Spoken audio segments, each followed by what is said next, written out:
21-noyabr uchun valyuta kurslari e'lon qilindi.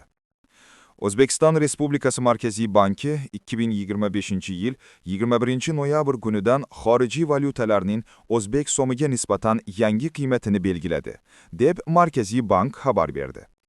Yangilangan kurslarga ko'ra AQSh dollari va Rossiya rubli qimmatlashgan, yevro va boshqa asosiy valyutalar esa arzonlashgan. Markaziy bank belgilagan kurslar quyidagicha ko'rinish oldi. AQSh dollari 3,74 so'mga ko'tarilib, 11.914,67 so'mni tashkil etdi. Yevro kursi 49,29 so'mga pasayib, 13.735,23 so'm etib belgilandi.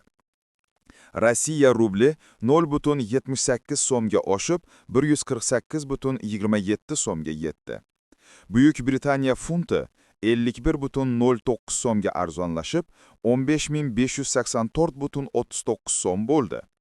Xitoy yuani esa biroz pasayib, -0,56, 1674,58 so'mni tashkil qildi. Shuningdek, Yapon yenasi va Shvetsariya franki kurslarida ham pasayish kuzatilgan.